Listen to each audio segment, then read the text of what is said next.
What's going on, everybody? This is Maurice Chol. Now today I decided to bring one of the most, arguably the greatest basketball player of all time. With every time you watch him play, one without a doubt could be witnessing history. As for many, he's one of the greatest, while others will say he's the greatest now. I won't go into the debate, but I would rather stick to the rise and journey of Lebron James. Now, he could be the greatest of all time, but his rise to the fame and stardom wasn't that easy, not even a little bit, as he actually had a very tough time rising up to the top even when he was in the NBA already. Lebron Raymond James was born on December 30th, 1984 in Akron, Ohio. His mother, Gloria James, was only 16 at the time he was born. His biological father is not really known. Some theories suggest that it was Anthony McClellan, who wasn't there in his life. Gloria and James's father were never officially a couple, which could explain the absence in his life. It remains a huge mystery of who is LeBron's father. And to LeBron, they don't really mean anything to him since they weren't there in his life. Life was often a struggle for LeBron and his mother during much of her childhood. Some of those were brought on by the death of her mother, who passed away when LeBron was an infant. Bouncing between retail and accounting jobs, Gloria was never able to land steady work, and she and LeBron moved from apartment to apartment. The pair got to know all the seedier neighborhoods of Akron, a city of more than 200,000 people located less than just an hour south of Cleveland. Despite her failings, Gloria worked hard to be a loving mother and shield LeBron from poverty and violence of the streets. Now, by the time LeBron was in grade 4, he had spent nearly 2/3 of his life without a home, being kicked out of his friends' apartments, and even constantly having to sleep in a car with his mom. Gloria James often got out and always left LeBron James to supervise himself. At some point, LeBron chose not to go to school. Some days he would go, some days he would not go. He decided at some point to stay home and just play video games, or to go to convenience stores and basically live on food stamps, until one day a man named Bruce Keller was looking for new players for his racket football team and noticed a young LeBron playing tag with his friends. He went to them and asked them if they like football. LeBron replied, "That's my favorite sport." So Keller asked LeBron to line up with his friends for a 100 meters race and said that the winner gets to be the team's running back. And what was the result of the race? LeBron ended up by winning by 15 yards. So Keller was really up for LeBron to be in his team and told him where to meet for practice. But later on, when his mother heard it, he told Keller that she could not afford or didn't have enough money for any of the equipment or take him to practices. But Keller promised to take care of everything and even pick up LeBron for practices and games. Wow, now this is what is called being chosen. How could you even ever imagine that Keller would have already seen LeBron James' talent as young as he is on the side of football? Months passed by as he continued constantly picking up LeBron. He kinda got tired when he found out that LeBron and the mom kept moving often. So he offered them to live with him and his girlfriend, and they both agreed. So Gloria and LeBron lived with Keller, but as time went on, LeBron was clearly the best player on the field at all times. LeBron scored 19 touchdowns in only 6 games in his first year of Pee Wee football, and it was not long until other parents were demanding to see LeBron's birth certificate. Because he was taller and stronger and much faster than everyone, LeBron James was just so embarrassed about his home life that he would even have trouble finding friends. So when he found out when parents were complaining about him, he would always dunk his head down and bend his knees so that no one would notice how tall he was. But later, Keller told him to stand up and be proud, giving LeBron a lot of motivation. However, after another few months, Keller's girlfriend got tired of having 4 people to live with them in the apartment. So James and the mother were forced to move out again and to live by themselves once again. So a couple of months had passed, and LeBron had dropped out of 4th grade, so he barely attended class anymore. And Keller suggested that LeBron move on with someone else, and Gloria suggested for LeBron, and Gloria agreed that he needed more of a stable environment. It's from here that they met Frankie Walker, a man who would soon have a profound effect on his life. After the season ended, Walker began hearing stories that his young star, LeBron James, now a 4th grader, was missing school on a regular basis. Walker confronted Gloria, who admitted that her son needed a more stable environment. They agreed that LeBron should move in with Walker and his family. But LeBron's mom couldn't move in with him.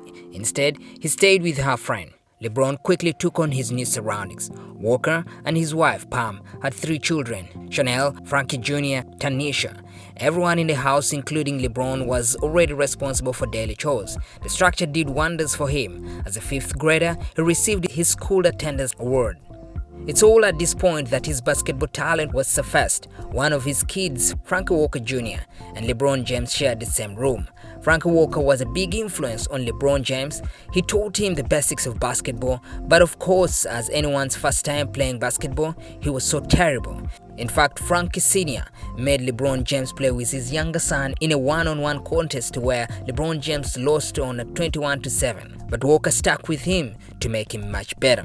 By grade 5, LeBron James was unstoppable. Him and his friends were becoming known in the whole of Akron, and they finally made it to the national scene when they qualified in the 6th grade nationals under the National AAU Championships in 1997. It didn't take long for LeBron James and his crew to again gain recognition around Akron. They learned the fundamentals of basketball from Lebron and developed tremendous chemistry with one another. Literally and figuratively, LeBron was head and shoulders above his friends. By the 8th grade, he was 6 feet tall, could play all 5 positions, and had 6th sense for the game. 2 years later, they went to the national championships. In the 8th grade, they lost in the finals 68-66. But the big story of the day was LeBron James's amazing play. Now the 8th grade was over. LeBron James and his teammates, also best friends Sian, Drew, and Willie, decided to stick together and decided to go to St. Vincent St. Mary's High School in downtown Akron. In his freshman year, LeBron was now 6'3" and led St. Mary's to a perfect 27 lead record where he was averaging 18.1 points and was among the leaders on his team, leading with rebounds, assists, and steals. His stats were crazy considering he was only a freshman. But during this time too, LeBron didn't forget about football. He continued to play until his junior season, where he fractured his junior finger. He decided to keep the injury from his friends and teammates if he really wanted to pursue basketball. LeBron James played another year of football at St. Vincent St. Mary's in the fall of 2000. Ranking up more than 700 yards receiving. He was named All-Ohio, but the Fighting Irish finished at a disappointing 4-6. LeBron maybe could have even pursued football if he wanted. By this time in the early 2000s, word was already going around the entire USA about a kid who could be the next Michael Jordan. One day, Michael Jordan steps into the tunnel of Cleveland's Gerd Arena, flashes a million-watt smile, and gives LeBron James, the top high school player in the country, a warm and weird old pulse handshake. Jordan asked the young LeBron, "Where is Mama?" LeBron replied, "She's in New Orleans." LeBron was so popular that even Michael Jordan invited him to his workout, and with so much hype around him, Nike and Adidas were both battling to try and sign him, offers up to $25 million US. Now that's insane for just a high school player. LeBron was just that too good. It was basically impossible for him to become some sort of NBA superstar at this point. Like every time he played, it looked like he was playing with a bunch of kids because it was so easy for him. Nobody could stop him. It was like an NBA superstar playing with a bunch of high school kids. Later on, LeBron won another state final in his junior year as he was already growing 6'7", but his team later on lost in his senior year. But that didn't stop him from being named the best player in the country. Among those who believed LeBron's game didn't need much tinkering was Cavaliers coach John Lucas. He had seen him in an AAU tournament the previous summer and got to know him personally because LeBron often hung out at Cleveland's Gerd Arena. Ignoring NBA rules, Lucas invited the 17-year-old to an informal workout with the Cavs. But again, it was his ability to see the court and make pinpoint passes that attracted the most who's and has. And by the end of the senior year, LeBron won his 3rd state title and finished the season averaging 30.4, 9.7 rebounds, and 4.9 assists. Now that was incredible. LeBron was now on his peak. He was at this point put on the cover of Sports Illustrated as the chosen one. Later on in his life, he had to even tattoo it on his back as the chosen one. Everyone knew his name. He was always drawing crowds, more than 15,000 people. NBA players like Allen Iverson would attend his games. Stolen by Brandon Weems. He's the truth. In transition, finally an opportunity to show the ESPN always had all of his home games on pay-per-view, And at this point, it was now LeBron James's decision to either enter college or enter the 2003 NBA draft, and he decided to enter the draft. So then guess what? Cleveland, his home team, got the top pick and they grabbed LeBron. Though his contract with Cavs was slotted in by a league's rookie salary structure, he had no worries about money. In fact, estimates put his endorsement deals with Nike, Coca-Cola, and Upper Deck at $100 million US. The lights glared, the expectations rose, and the pressure intensified in LeBron's first season with the Cavs. Of course, he had been performing under similar conditions most of his life. But he was also cashing a paycheck every couple of weeks and taking mega-dollar endorsement fees to the bank for the first time. Critics were concerned that this windfall might rob LeBron of perspective and hinder his ascent. But the teenager remained focused. From the openings of the training camp, he averaged 21 points, 6 assists, and more than 5 rebounds per game. In turn, he helped lift Cleveland from cellar dweller to a playoff contender. The Cavs ended the season at 35-47, a marked improvement over the previous year's performance. It was no secret, as LeBron didn't get a soft landing while in the Cleveland team. LeBron actually had a very rough time, as some of his teammates didn't believe in the hype around LeBron. Most notably, Carlos Boozer always said they were better players at LeBron's position on the team already. Word started coming in as LeBron would be shooting free throws all alone, though there was one guy that LeBron and him really developed a high relationship, Big Z, that's how it was called. LeBron shook off the criticism and saw his game continue to grow in 2005-2006 season. Working with a supporting cast that included newcomers, he averaged 31.4 points a game. At the 2006 All-Star Game, he scored 29 points and took home an MVP honors as the East gained a 122-120 victory. Under his new coach Mike Brown, Cleveland won 50 games and finished second in the NBA Central. The team played consistently all year, putting together winning streaks of 7, 6, 8, and 9 games. A number of veterans in the team were solid contributors, but it was LeBron who made the difference in the season that looked like it might be headed down to the tubes after newly acquired scorer Larry Hughes missed more than half year to a broken finger. For his efforts, LeBron was honored as the #1 runner to Steve Nash in the NBA MVP voting. After 7 years in Cleveland, LeBron James decided to make his big decision with the Miami Heat in 2010. This is basically where LeBron James became the villain of the NBA. In this fall, man, this is very tough. In this fall, I'm going to take my talents to South Beach and join the Miami Heat. LeBron later on ended up winning 2 championships in Miami in 2012 and in 2013, while in 2014 they lost to the San Antonio Spurs. After the finals, LeBron opted out of his contract to return to Cleveland, which was his home. During his 4 years away from the Cavs, the team had lost more games than any other NBA franchise. It was quite a mountain LeBron aimed to climb. In his favor was the fact that balance of power in the league had shifted to the West.